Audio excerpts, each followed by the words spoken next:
What is going on, guys? Welcome back to another video. Today we're doing just some Giants thoughts and stuff like that. I didn't recap the game against the Rams, and I should have recapped it, but I mean, I just wasn't motivated to at that point, and I should have recapped the game last night. I was so tired. I apologize, guys. I know some of you guys continuously watch my recaps, even though you're not fans of the team, and I appreciate that. Of those teams that I'm recapping, but I couldn't do it last night. I'll try to do it today. I feel more energetic today, so that's a good thing. But yesterday I was just out of it, so I didn't want to recapping that game against the Oakland Raiders and the Miami Dolphins. So with that, and quick plug to my channel, my second channel, my gaming channel, go ahead. The link is in the description below. I'm going to be buying Call of Duty soon. I just recently bought myself a Blue Yeti mic. And so when that comes in, I'm going to be recording a lot of other stuff because I don't like my audio on my phone, you know, that my voice audio on my phone. So I just bought myself a Blue Yeti mic that should be coming in. Going to be doing a lot of videos there. Call of Duty, Madden, Assassin's Creed that just came out, Rainbow Six. Go ahead and follow that, guys, if you're interested. Yeah, so show love to that channel, most definitely. So we're gonna get right into this, and I'll just quickly recap what I saw against the Rams yesterday afternoon, and I just saw a team that just totally gave up on their coach. Ben McAdoo has lost control of this team. Matter of fact, I don't think he ever had control of the team. I don't think the players ever respected him.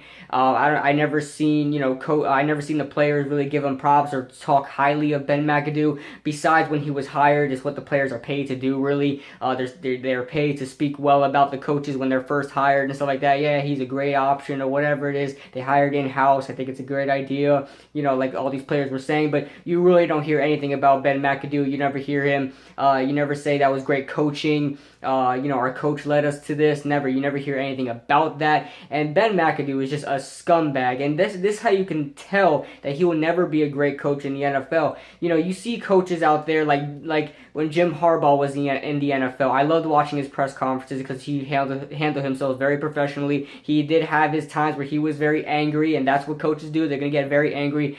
You have both Harbaugh brothers. Both of them are very good coaches. You got a coach like Mike Tomlin, who I think to me is my favorite coach in the NFL. Bruce Arians out there, Bill Belichick, all these great coaches. What do they all have in common? They all blame themselves for the losses. It was bad coaching. It all falls back on me. This is not what you hear from Ben McAdoo. You know, Eli needs to make better plays. The wide receivers need to catch the ball. The O-line needs to block better. This and that. This and that. He's not really blaming the players as much as he's really blaming Jerry Reese as well. I mean, he's unintentionally, in my opinion, throwing Jerry Reese under the bus. Jerry Reese is not giving him the right pieces to go out there and play, and that's on Jerry Reese, but it's also on Ben McAdoo. You never blame your players. You never throw your players under the bus. I think Ben McAdoo already knows he's on his way out. He's not going to last very long, so he's just dragging everybody else with him. And to me, he will never get a head coaching job in the NFL ever again. I guarantee that. I can guarantee that. I don't think the Giants keep saying. I think the owners came out and said that they're not planning to fire Ben McAdoo, but after his actions, I mean, he's so arrogant. He believes that since he led this team, not even him, it was the defense, it was Spagnuolo. He led this team to an 11-5 record in his rookie season as a head coach. He must have thought he was doing something right, but you got to understand that was a fluke season. I mean, we were facing bad competition, and we barely won those games, and it was our defense that really came through. It wasn't our offense. You know, besides the fact that we had Odell Beckham and Eli Manning at the helm there. So, Ben McAdoo, terrible coach, just a terrible ideology he has, terrible, just the way he carries himself, it's just terrible. I can't stand watching his interviews. I want to punch him in the face every time. So, definitely, I can't wait till he's on his way out. Jerry Reese as well, they need to go. We move on to our next subject. And this is something that I've been thinking about quite a while, is should we move Landon Collins to linebacker? Now, you may think this is completely silly. Landon Collins is one of the best safeties in the league, and I completely disagree with that. He had a great season last year, don't get me wrong, but when have you ever seen Landon Collins making a safety type play where he's defending a play down downfield. I'm talking 30 plus yards downfield at where a safety should be. He plays more of a linebacker role. You always see him in the box. You always see him getting pressure. He's always a linebacker to move down. He doesn't play up. He doesn't play like a safety should be, and that's why he wasn't drafted so high coming out of college, because a lot of teams saw him as a box safety. Yes, Pro Football Focus last year rated him as one of the best coverage safeties in the NFL, but where did he cover? It was between 5 yards and like 15 yards of the field. He would not move back. He wouldn't stay with the tight ends moving downfield. He wouldn't stay with the receivers moving downfield. He was more of a box safety, and you saw Andrew Adams making plays down the field whenever he can, because I don't think Andrew Adams was that good last year. But he doesn't play like a safety. I think we have a strong need at linebacker. All right, Devin Kennard is probably right now our most stable linebacker. That's just because he can stay healthy. At this point of the season, he wasn't healthy last year, but this point of the season, in this season, he's pretty healthy for the most part, and he's been very silent. But I mean, that's saying a lot, that he's the only stable linebacker in our core right now for the linebacking core. Keenan Robinson can't stay healthy. He comes back on the field and gets hurt in this Rams game. B.J. Goodson, to me, is probably our most talented linebacker. He can do the most. He has some coverage ability issues, but he can definitely stop the run. I think he's a good middle linebacker. I think we should keep him. He's definitely going to be somebody for the future for the New York Giants. At weak side linebacker, Jonathan Casillas is old. He's a plug and play kind of linebacker. He's just, you put him out there and you just let him play. He's not a star player in any of it. He's a leader in the locker room. That's pretty much it. He's a vocal leader. That's pretty much it. He's a good tackler, fine, but he's not fast. He's not agile. I mean, he's not good. So my idea is to move Landon Collins to at least either middle linebacker, and that's debatable because B.J. Goodson, if he can stay healthy, he's very stable on middle linebacker. I mean, his first game ever starting, he had 18 tackles. So I don't think putting him at middle linebacker is a bad idea. But I just wouldn't do it. But it's not a bad idea. You could put him at middle linebacker, but I would like to see him at weak side linebacker. We definitely have a need there. We already had Devon Kennard. Like I said, he's our most stable linebacker at that strong side position. And Landon Collins is more of a coverage. He would be a coverage linebacker moving from a safety position. So the weak side linebacker are the coverage linebackers, quote unquote coverage linebackers. So I would put him at linebacker, see how he does there. Sort of like a Mark Barron. Mark Barron moved to inside linebacker, but I like Landon Collins at weak side linebacker, and we can find another safety in the draft. I mean, Landon Collins, I think he could have another All-Pro year at a linebacker position. You think about why he was an All-Pro safety. It was because he was able to intercept balls, and keep in mind, he wasn't intercepting balls downfield. He wasn't making plays downfield. He can't keep up with players downfield. These receivers downfield. He was making interceptions on guarding tight ends and stuff like that, forcing fumbles on tight ends and on running backs. He was getting sacks, blitzing and getting sacks. I mean, that's all the characteristics of a linebacker. Why not just make those plays from the linebacker position? Let's get stable at the linebacker position by bringing in a former All-Pro safety and bringing him to a linebacker position. That's my thought on that. Let me know what you guys think in the comment section below. I think it's a great idea. Put Landon Collins at linebacker. We can find another safety, whether in free agency or in the draft, but we have a clear, dire need of a linebacker, and who knows, maybe he's that guy all along that we drafted in the second round as a safety who had an All-Pro year as a safety. So, moving on, should Davis Webb start this season? This, to me, I don't know if we should do this just yet. I think he should get some playing time. I thought he should have gotten some playing time by halftime this game against the Rams.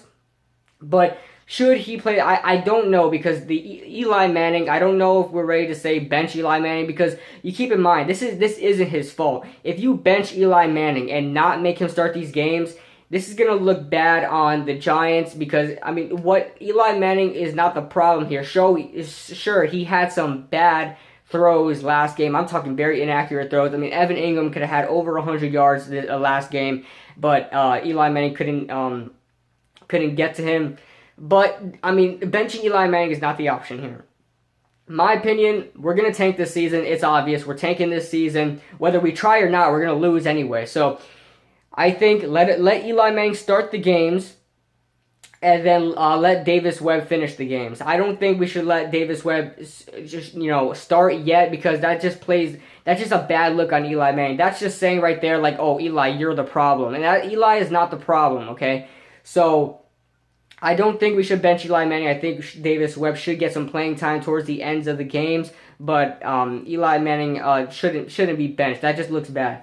So, with all of this quarterback controversy going on, we go on to the draft situation. Now, let's start off with the quarterbacks, because, we got some good quarterbacks coming up in the draft, and ones that we can take in the early first round, late first round, if we want to trade down, if we find someone that we really like. Or we can go down a little bit in the draft and draft someone like a Baker Mayfield that's really rising his stock. I mean, last year people were projecting him to go in the 5th round, but he stood in college, and he's now getting up there to be a potential 2nd round to 3rd round pick. So I think Baker Mayfield's really pleading his case, especially for throwing for almost 2 yards short of 600 yards, 5 touchdowns last week against Oklahoma State. And, he's projecting himself, as people are saying, a 1st round pick. I don't think we're ready to say a 1st round pick yet, but I think a good solid 2nd round to 3rd round pick. A lot of people are comparing his game to like a Matt Stafford or a Russell Wilson. I know those are 2 different quarterbacks, but a lot of people are saying that he's like those 2. And I'd agree with that. I like Baker Mayfield, but I don't know if we want if we want a quarterback, since we already got a quarterback, we already waited for a quarterback in the 3rd round. Like, if we were going to get a quarterback, we don't wait for Baker Mayfield. I think Baker Mayfield can be a good giant. I think he would add another element to this game, especially that he's a little mobile too. We never had a starting mobile quarterback. When have you seen that? Like a Y.A. Tittle or something like that. I mean, that was the only time, really. I don't even think Y.A. Tittle was that mobile, but anyway, that's besides the point. If we're going to get a quarterback this draft, we need to get Josh Rosen. He's the clear-cut best quarterback in this draft. If we're going to get a quarterback, I don't want anybody else. I'll tell you this right now. If we pick any other quarterback in this draft, because I'm not even big about drafting a quarterback in this draft this year, you're going to have a tough time convincing me that we need a quarterback in this draft in the 1st round when we have other needs, like a SaQuon Barkley we can get, or a Trey Adams, or a Mike McGlinchey, or something like someone of a bigger position in need. If we don't get Josh Rosen, I don't want any other quarterback, because we already used a pick, and that's, it is what it is. I wish we didn't pick Davis Webb because of all these quarterbacks in this draft, and that's a stupid decision by Jerry Reese. The talent of the quarterbacks are coming up in the 2018 draft. Why do you bring it upon yourself to draft a 3rd round pick, a quarterback in the 3rd round that you think is going to be the heir apparent to Eli Manning, when there are plenty of quarterbacks in the next draft that you can draft that have a bit better track record? I mean, the whole controversy was Jerry Reese was trying to get Pat Mahomes. Fine, you missed out on Pat Mahomes. Why do you need to go in the 3rd round and pick Davis Webb? It was a waste of a pick in my opinion, but I don't dislike Davis Webb. We picked him. We better do something with that pick. We're not going to just say, oh, wow, we picked a 3rd round pick. It was a waste of a pick. Throw him away. That's not what we do. We need to, do with the cards we are dealt with. We have to deal with Davis Webb now. Now we have to throw him into the fire, see what he can do. Let him play this season and see if he is the heir apparent that Jerry Reese thought he was. We're stuck with Davis Webb. I don't want another quarterback unless it's Josh Rosen. If we miss out on Josh Rosen, say we don't get a quarterback in this draft, which I pray that Davis Webb is the right guy, because we have so many other. I want SaQuon Barkley so bad. I know we don't have a huge need at running back, but the fact of getting a threat in the backfield is going to help Odell Beckham Jr. It's going to help Sterling Shepard. It's going to help any other wide receiver we bring in. I don't know if Brandon Marshall will still be with us, but it's going to help. Believe it or not, it's going to help those wide receivers. So if we bring in a SaQuon Barkley, who to me, it can be the best running back to come out in a draft. A lot of people were saying Leonard Fournette was better than Adrian Peterson coming out the draft. I think he's better than Adrian Peterson coming out the draft. He's better than all these other guys. What he can do, he's been slowing down lately. That scares me a little bit. But what he can do, I mean, if you watch SaQuon Barkley, I'll tell you right now, 100 out of 100 times, you're going to say you've never seen a player like SaQuon Barkley ever in your life. This guy is phenomenal at running back, okay? I think if we draft him, we'll add a threat in the backfield. Orleans Darkwa is great. Don't get me wrong. You guys know I love Orleans Darkwa. If we add a SaQuon Barkley in the backfield, a clear-cut threat in the backfield, we are going to get some play action. If Davis Webb winds up being the starter next year, that's going to help him tremendously. Look what Todd Gurley does for Jared Goff. Look what Jay Cutler was doing when Jay Ajayi was there. Jay Cutler was winning games because Jay Ajayi was in the backfield. You think anybody's scared of Jay Cutler? No, Jay Ajayi was in the backfield. So, I apologize if I confused the two J's for a second, but what a running back can do for a not so good quarterback is tremendous. You could set up the play action. You could help your wide receivers. Trust me, believe it or not, adding a running back like SaQuon Barkley can help the whole entire offense. Moving on. Should we draft either Trey Adams or Mike McGlinchey? Now, this is getting interesting because Eric Flowers has, believe it or not, been playing a lot better. He's been playing some good pass rushes. He's been holding his own on Robert Quinn last week. He's been holding his own on other players. I think he was going against Michael Bennett. I think he was going against Michael Bennett against the Seahawks. And he probably did allow a few sacks, but you haven't really heard, and I haven't really seen Eric Flowers being knocked down. Eric Flowers on a holding call. I think he had a holding call last game, but it's going to happen. But you don't see it as much as in the beginning of the season, his rookie year, in his second year, and you really weren't seeing that. Now you're seeing Eric Flowers play better. Are we seeing Eric Flowers playing better? Is he going to be a starting left tackle in this league? That's a very interesting question because if he is playing better, why do we need to draft a Trey Adams or a Mike McGlinchey in the top 5 of the draft? That leaves you with one option. It's Saquon Barkley. So if we have Eric Flowers playing well, why are we going to have a number 5 overall pick on two players that probably don't deserve the number 5 overall pick? Why are we going to reach for a Trey Adams? Why are we going to reach for a Mike McGlinchey? So, to me, that's an interesting question. I think, to top it all off, we go into the draft, and trust me, I don't want to draft Josh Rosen. I want Davis Webb to work out. Trust me. If Davis Webb doesn't look good this season, and I'm not saying to give up on Davis Webb after, starting a couple games or playing a couple games late in the season of his rookie year. I'm not saying, this is his time, this is his moment. But if we don't like what we see from Davis Webb, our first option is to draft Josh Rosen. Okay? Our first option is to draft Josh Rosen. If a team trades up for him or a team's ahead of us, wind up drafting Josh Rosen, I say our second pick is for Saquon Barkley. And I think for sure we're going to get Saquon Barkley because I think teams are too scared to draft a running back number 1 overall. We've seen what happened with running backs getting picked too quickly. Trent Richardson drafting number 3 overall and stuff like that. I think teams are scared to draft a Saquon, a running back too early in the draft. So I think we're going to get a shot at Saquon Barkley.